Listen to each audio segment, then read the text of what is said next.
Let me show you 3 consequences of fear. Why you need to fight against it aggressively tonight. You will fight it out of your soul. Number 1, fear torments.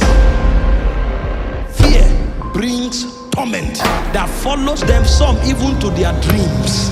Fear provokes slavery and control. Fear puts people in perpetual captivity. Fear is bondage. Fear collapses your faith. Fear not, only believe.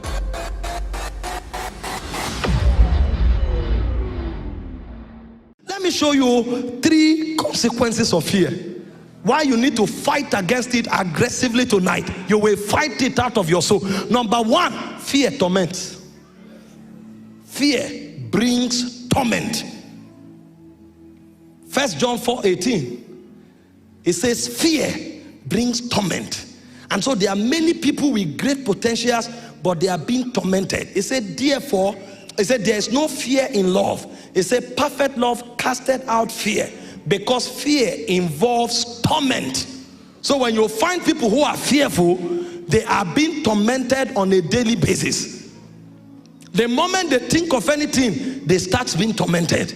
They are in oppression and they are in terrible torment. They know what they want to do, they desire to do it, but fear is like a demon of torment that follows them, some even to their dreams, forbidding them from looking at what God has called them to do. So when you see some people not being able to focus on their vision, it's because there is a koboko the devil is using to turn them away from it. And that koboko is fear. It brings torment into their soul. The second thing fear does is that fear provokes slavery and control. Romans 8:15. When you find fearful people, they may have the best of potentials, but they are living like slaves, never daring to live out their potentials. He said, for you did not receive the spirit of bondage again to fear. So fear puts people in perpetual captivity. Fear is bondage. And so many people try, but they are in prison.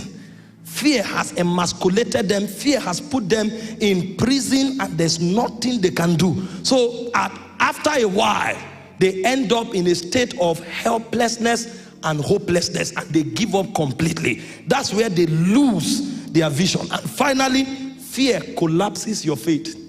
That's why many times when Jesus wants to demonstrate the power of faith, he says, fear not, only believe. Luke 8:50, fear not, only believe. Fear not, only believe. Because the moment you fear, your faith is immobilized. Meanwhile, it is written that the just shall live by faith. Without faith, we can't please God. Without faith, we can't succeed in this realm. And if there is any weapon that destroys your faith, then that weapon has destroyed you indeed. And that weapon that destroys faith is fear. And so you find somebody who has a lot of faith, but fear exists side by side faith. And the moment fear shows up, faith is immobilized. This is why you cannot allow fear to live on your inside, because it's a weapon of the devil. How do you deal with fear? Many scriptures you see here, the Bible says, perfect love casted out fear. If you look at your destiny, and it's not just, I want to be great, I want to have a car. If you look at the future and it becomes, how do I help society? How do I help humanity? How do I glorify God? You will discover that gradually that fear will go away.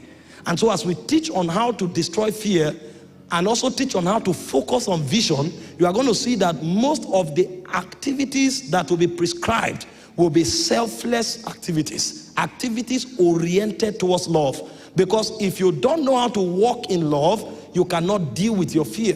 And if you focus on your fears, you cannot focus on your dreams. Meanwhile, dreams are meant to be dreamt by even the old. That means we dream until the day we leave this world. And that's why you cannot tolerate fear for a second. Thank you for watching this video.